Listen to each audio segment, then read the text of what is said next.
Hi, if you're new here, I built a camper. If you're not new here, welcome back. I finally finished the camper. It's just not on the truck yet. There's a couple things on the truck side I want to cover first, and then I'll put the camper on. Starting under the hood here, we have our main battery over here, the gas engine, and then this is where the second battery would go if it's a Duramax. So I bought the battery tray, and then I put a lithium battery here. And that runs under the back seat where it powers our inverter. It is charged off of the vehicle battery using a DC to DC charger, which is only active with the key on. And I did this so that I can run this inverter and all the power system on that lithium battery and not the main battery, so I'll never kill the main battery. All of this was kept in the truck because I have a 120 volt and a switch up in the dash there that you can see. And since this is a crew cab short bed, I wanted to save as much room in the bed as I could, so I figured off-putting the electronics up here would save space. Now that switch I showed you up on the dash turns the inverter on and off, and I wanted to have one in the truck and one in the camper, so I ran a splitter here. It uses a phone cable, like a RJ 11, 12, 45, one of those RJ connections. So one of those goes to the dash, and the other one goes to the rear. We have the phone cable, 120 volt and 12 volt going to a rear umbilical, which is right here. So this is a waterproof connector for when I have the camper off, like right now, and then I just pop this off and connect it to the camper when it's on, which I will show you in a minute. And that's basically the truck side. With all that said, let's get the camper mounted.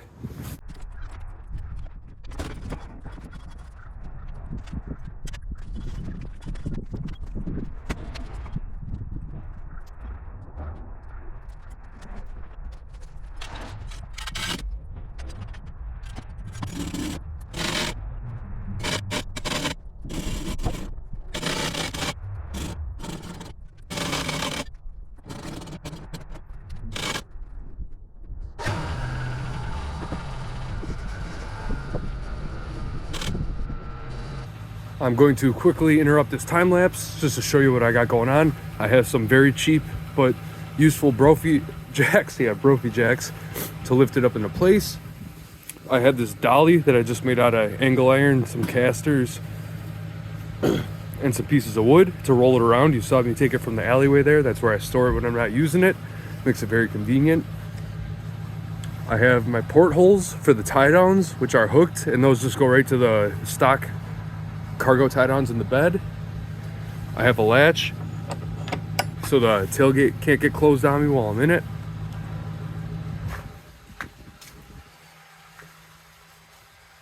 And that's about it. One of the cons to building it myself and building it outside the truck and exactly to spec is it's very tight. So what you're gonna see me do is back the truck up a certain amount, set it down, and then push it the rest of the way in because it's so tight to the wheel wells. I'm afraid I'm gonna hit it and knock it off. And that's just the easiest way I found. Also, I wanted to see how much it sags in the rear end with the camper on it. All right, so without the camper, we're at about 36 3/4 from the center. And in the front, we are at about the same thing, 36 3/4.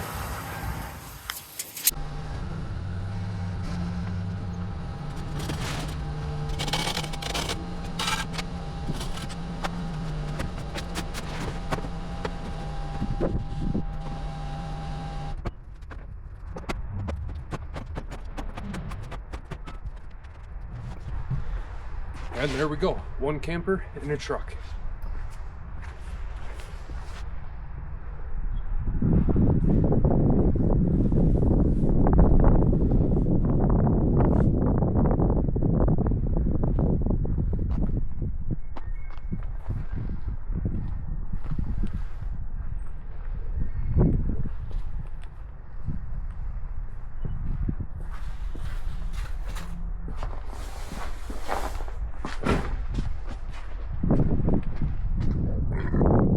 Here you can see just how tight my tolerances were. Don't worry about my taillight, the new one will be here tomorrow. Anyways, tolerances, very tight. That's probably one thing I'd change if I built it again. All right, and with the camper loaded up, we're at 36.5. So we lost about a 1/4 inch in the back. And oh, I got the front wheel turned, but we'll try and center it up. Just over 36, like 36 5/8. Yeah, so not too bad. Here's that umbilical I was talking about earlier. We have our 120 volt, our 12 volt, and our inverter on off switch. After it's in the truck, we have to get to those tie downs, which I was showing you earlier. And those are in all four corners. This is one of the 2 unfinished spots because you will never see it unless I'm showing it to you like right now. The water jug usually sits here. And then on the back side over here, it's just under the cooler, so you can't really see that, but there's our second tie down spot. So I'm gonna go ahead and get this tied down, and then we'll keep going with the tour. Whew. All right, the back two are done. They're the hardest ones. The front ones are easy peasy. So what I do is I hook the actual camper side first, and then I take my little magnet here and I grab the cargo chain link and then drape it over the hook and then spin it tight. I'll give you a shot in there. It's a real tight fit. And this side's even worse. You can barely even see that one. And the reason it's like that is just because I built it too wide to begin with. There's barely any clearance there. And I did that on purpose initially because I wanted to use as much space as I could and didn't think about, hey, how are you gonna tie it down back there? So that's my mistake. And one last thing about these tie downs, I've taken a couple test drives with it a couple hours away, and I do notice they loosen up over time, so I am trying to add a jam nut this time to see if it holds tight. I don't think the camper's going anywhere because I can close the tailgate with it, but I don't want to risk it either. So we're gonna try this. Here we are in the camper. It's a bit of a tight squeeze, so I'll give you a nice circle here so you can kind of get a perspective on where everything's at. Up top in the cab over, we have our bed area. This is a 48 by 75 inch RV mattress. It fits in there nicely. It is 4 inches thick, 3 inches of memory foam, and then 1 inch of a gel foam topping. And it's very comfortable. We have 6 overhead lights in the camper. The first 4 in the entryway are controlled by our switch here, just an on-off switch. And the 2 in the bed are controlled by a dimmer switch here, so that if you want to get up in the middle of the night and not blind yourself, you can control that. And since we're talking about the control panel here, we have those lights I was just talking about on the dimmer switch. We have our intake and exhaust fan for summer, our 120 volt inverter switch for the outlets, and a 12 volt USB receptacle so you can charge your phone and electronics. Moving on from there, we have our bench seat, which seats 2 comfortably. Above that is our ducting. So outside of that wall is both the diesel heater and the intake and exhaust fan for summer. Runs up through here, and I have a T because I found the heater in the winter was cooking me in the bed and keeping the cab cold. So in the winter, I have it exhausting here, but in the summer, I can take this cap off and swap places with that, and then I can blow cool air on me in the summer. Right behind this duct, we have our first carbon monoxide detector, our diesel heater remote, so I can change that from bed, and then a fan switch mounted to the ceiling over here, which controls this fan, which is just a battery powered guy. Also nice in summer to keep air circulating. The camper has 3 windows, but we noticed in summer that we get a nice cross breeze in here, but the air is very stagnant up here. So I'm trying to do whatever I can to circulate air. And as I've mentioned in my past videos, I did not want a roof vent to avoid any potential leaks. Next to our bench seat is our cooler. We don't do real long trips. It's usually just weekends or extended weekends. So this cooler has worked out just fine for us. We've had it out in the elements for 4 days and it'll still hold ice. So I think it'll do just fine in here where it's out of the sun in summer. Behind the cooler, I have this little pocket of storage, and that's where I keep the diesel heater exhaust when we're traveling. Right above the cooler, we have our diesel heater control panel, our second carbon monoxide detector, and a little analog temp and humidity gauge. My door, which you can see, this was one of the earlier pieces I did, putting the canvas over the foam, and it ate into the door a little bit. I can always fix it in the future, but I haven't found it necessary yet. If anybody asks, I just tell them it's from me rubbing my hand on it opening the door. That's our little secret. Don't you tell anybody. To the left of the door, we have our mirror. What's up? Paper towel holder, our battery powered faucet, sink, nice deep sink so I can fill my water bottle, do some dishes. Countertop, our 120 volt outlet. This is a floor receptacle that I put in here. In summer, this goes just fine, but in winter, those gears, whatever grease I got on them, are thick. So I'm gonna help it out here. There's our 120 volt outlet. Our second USB charger, just like we have on the control panel over there.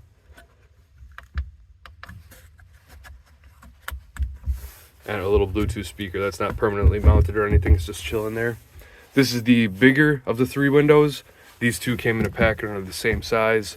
And then this guy, I just tried to go as big as I could in this gap. Above the window, we have our only cubby storage. I was initially gonna go all the way to the bed on both sides with storage, but after talking with the wife, we don't think it's gonna be necessary. And after testing this out a couple times, I really don't think it's necessary. We have plenty of room. One more seat here, and here we are back at the bed. This guy sticking out here is for the table.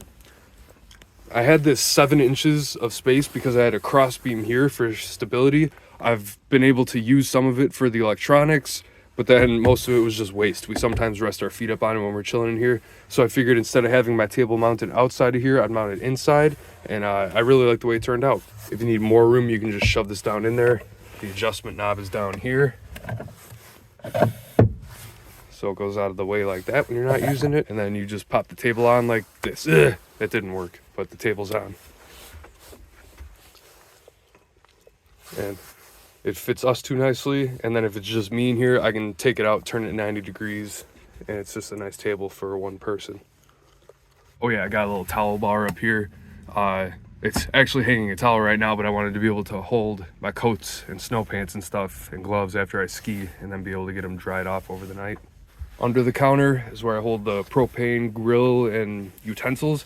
I was gonna make a cover for this because you can see the sink and piping, but I just haven't. And it's been nice because I can access the storage down there. And below this storage is our water jug. Now something new that I put on this, and I haven't got to try yet, and I'm not even finished, is I figured, you know, heat rises. So if I'm out skiing and I have the diesel heater off, this is just gonna be sitting in the cold for however many hours. So I put, oh geez, I put a heat pad on it with a little quick disconnect, but I still need to run the cable from the electrical box over to here. And I plan to do that today, but I wanted to get this video made before that. I'm a bit nervous because I have to have that plugged in when I'm not by the camper or not with the diesel heater on, and I don't want it to burn down my camper. But it has like a fusible link in there. If it gets too hot, it'll pop. It has a little thermostat built in where it only turns on when it's cold, and I'm gonna obviously have it fused at the box, so that's 3 ways that it should be able to cut its own power. Since we're down here on my knees, this is the bed rug. This is from a previous project I had. It's a carpet that's made of like plastic fiber, and then it has a foam to it. I used it when I had my fiberglass topper on the truck, and I would just lay in the bed flat. So I figured I'm probably not going back to that setup, and I might as well reuse this in some way because I paid a lot of money for it. Too much if you ask me. And then I guess I'll show you inside the electrical box. It's kind of a spaghetti nest of wires. You know, this has been 9 months of building, and I've been really wanting to show it off, and now that I am, I'm kind of drawing a blank here. So here we have our solar charger. There's our 120 volts in, our 12 volts in, and the phone line that I showed you outside, our fuse block, and then this is a diesel heater like cutoff. Just so when I'm driving down the road, I don't want it to have power because it's a Chinese diesel heater and I don't really trust it. I don't need it firing up back there. Speaking of diesel heaters, I'll go show you that. That gauge I bought was a 2-pack, so I put a second one out here so I can see the inside to outside times. Our diesel heater's housed under here. There's a bit of snow on it. This is a rain drip guard to keep water from getting back in there. I have the same one over the door here, and I have no seal on the door. And after a very rainy summer and snowy winter, I have not had any problem with water intrusion. Yet, knock on wood. Just undo these latches here, which are frozen. Oh geez, I'll be back. Jeez, almost dropped my phone. So here's the intake and exhaust fan, and it's mounted right to the diesel heater. So in winter, I obviously have the tube going here, but in summer, I just take this tube off and move it up here. It's a nice little combo unit. And everything on both of these is on quick disconnects, so if I need to take it off for service, nothing is hardwired. And that's it. That's my camper. I feel like I'm missing a bunch, but as I go camping here, I can catch up on anything I missed. We have 100 watts of solar up top, just one panel. We'll see how that does. And I'm pretty excited. I'm headed out on a trip for New Year's, which is in a couple days. Whew, look how dirty she is.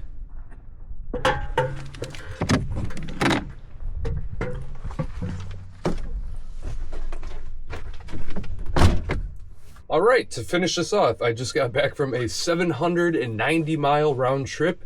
I went up to Mount Bohemia skiing, which if you've been watching this since the beginning, you'll know that's the main reason I built this camper. I had such a miserable time up there my first year using the topper to camp out of that I decided to build this. So we finally came full circle and I got to use it for its original purpose, its intended purpose. And I kept track of some things and figured I would get the whole list out here for you. So 790 miles, I kept it around 70 miles an hour on the freeway. Any faster than that, and I could really feel the resistance from that flat front end. So I took a nice slow ride up there doing exactly the speed limit. And keeping track of my fuel tanks, on the way up, I got 11.5 miles per gallon. And on my second tank, when I was up in the UP and then coming back, and then all the way home, I got about 13.5. So I don't know if it was just elevation or wind or what, but my miles per gallon actually went up. I was also playing with the tow haul mode switch on my way back, so I think that might have helped out a bit. It's not a super heavy load, but it's mostly wind resistance, so I would turn the tow haul on so it would hang on to the shift a little more before going into overdrive. I weighed this camper 2 different ways and I have 2 different results. We have some portable lifts at work and they're good for like 20,000 pounds each. So I think they have a hard time reading light loads. So I first tried to just lift the camper using 2 of them and it said it weighed about 1,200 pounds and that was fully stocked with water, fuel, food, and everything. But then I weighed the truck by itself and then weighed the truck with the camper and subtracted the 2 and it was 850 pound difference. So the camper weighs somewhere between 850 and 1,200 pounds. The truck has a 1,900 pound payload, so I'm well under it for either one. But I am just gonna say that it weighs 1,200. Now, one of the reasons I built it so I could close the tailgate was so I could get my dirt bike behind it. I have a little like wheelless hitch carrier for the dirt bike, but with the hitch and the dirt bike, I'm adding another like 400 or 500 pounds to the back and I don't really feel comfortable with it. So I might get a front hitch so that I can still haul my dirt bike around in the summertime. I do like the design of being able to close the tailgate though, because if it hung out the back, I would always be so nervous of the whole camper just sliding out the back like a turnbuckle coming loose or something. So I do like being able to close the tailgate. Now for cost, I'm going to list everything right here, every dollar I spent. And the grand total is $4,910. And you can pause it here if you want to read through everything. Now, truthfully, the camper was a little cheaper than that, or the costs were offset. Like this cooler I included, but I've had this cooler for 5 years and I use it for plenty of other stuff besides the camper. But if you're trying to build this on your own and you're going to get a cooler, you're going to need that cost included. So I included stuff that I already had. You know, the battery, inverter, DC to DC charger, all that was from my previous project, but I'm using it on the camper, so I wanted to include the costs. The water jugs were free. I got those from a friend, but I included them in the cost. Now, after taking it on a couple of trips and a long winter trip, there are some things I would have done differently. The first thing is the diesel heater. The diesel heater is too good, which I never thought I would say. I was so cold last year, I just wanted to be warm all the time. But this is a 8 kilowatt dumb diesel heater, so it doesn't have a thermostat on it. You just control it 1 through 10. And we had it at level 1 and it was 80 degrees in here. This pipe gets hot and absolutely just radiates and it's so well insulated. It's too hot. The first night it was 80 degrees. So the second night we opened 2 of the windows and had it at level 1 and it was still 80 degrees in here. It puts way too much heat out. And I've read on some of the forums that running the diesel heaters on the minimum isn't good because it can carbon them up. I can't attest to that personally, but I have heard people say that. So if I was to do this again or change it down the road, I think I would go with a smaller heater and one that was smart so it could maintain a temperature. Some other things, I would have bought the wood in summer. If you remember part 1, I had a big problem with wet wood. It really slowed down the process. And then I had a big issue with warping. So I would have bought the wood in summer and I would have waited to cut the wood until I needed to use it. Because right away I went and ripped everything in 1.5 inch strips. And then if I didn't get to them for a couple months, they would all start to curl up and I wasted a lot of wood. I could have saved a lot of money waiting. Another thing is bigger windows. This wall and the door are the same size and the kitchen window is a little bit bigger. but they let plenty of light in, but you really can't see out. So I think I would have changed the framing in some way so I could have a bigger bay window. My buddy who I went skiing with has a Scout, and they have those big wide windows. I can't think of the name right now, and it was really nice. So maybe I would upgrade those on my next one. A battery shunt. As I showed you earlier, the battery and everything is up under the hood, and the one true way to get a reading on a lithium battery is to install a shunt on it so it can read the load. Because right now I have no idea where the battery levels are at. So if we're running the lights all day or night and the heater all day and night, I was kind of nervous the second night, like am I gonna wake up with no power, no heat, no electricity? So that's kind of sketchy. I can always install one in the future, and they make them with Bluetooth, so I wouldn't have to run wires all the way back here. I could just check it on my phone. But the thing is, in summer, this truck sits a lot. If I'm not hauling anything or camping, I drive a car around in the summer, so I don't want a Bluetooth shunt draining that lithium battery if I don't use it. So it's something I can always add, but I don't right now. The front end, obviously, I think it was video 5, I had such a breakdown of the front end being flat. And like I just mentioned, if you get above 70 on the freeway, you can feel that flat front end. So I definitely would fix that on the second iteration, have it come down to a point. I've talked to a lot of people and they all say, oh yeah, just add something to the front to bring it down to a point. But I don't want to drill any holes in it. You know how much I hate water leaks, and I don't want to drill holes in the front. So I would have to make something and then adhese it to the front somehow, and I just think it would look janky. So I'm going to keep it the way it is for now, but that is something I would definitely fix on a future iteration.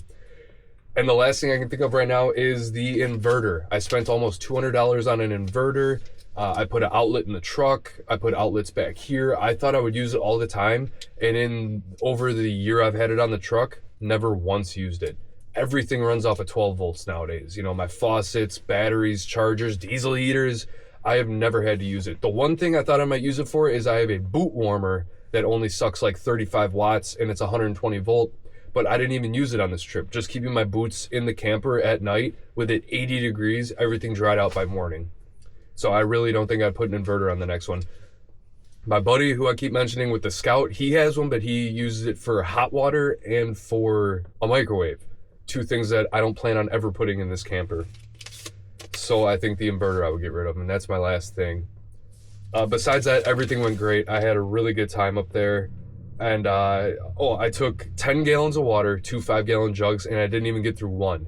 That's with all the cooking water, drinking water, and doing dishes, and I think I used like 4 out of the 5 gallons. So it's always good to have extra, but I was surprised how little I actually used when it came down to it. And yeah, it's finally done, guys. The video is here, it's done. Thanks for coming along with the ride. I did try to make a video of me camping up there, but when I'm camping with friends, I have a really hard time, like, hey, I'm gonna take a video real quick. So I took video of the ride up, and then I didn't take any video while I was actually camping or on the ride home. One funny thing though is my buddy who I went camping with last year still uses his truck topper, and he just slept in here with me for the weekend. We moved this cooler down into the floor area, and he slept on the bench, a little bench area right here, and it worked out pretty good. So that was kind of funny. It's like, yeah, I can just sleep in here if you're cool with it. I'm like, yeah, dude. That's all I got. Thanks for coming along with the journey with me, and I will try and do like a solo camping trip where I can really record it and document it. But until then, I will see you next time.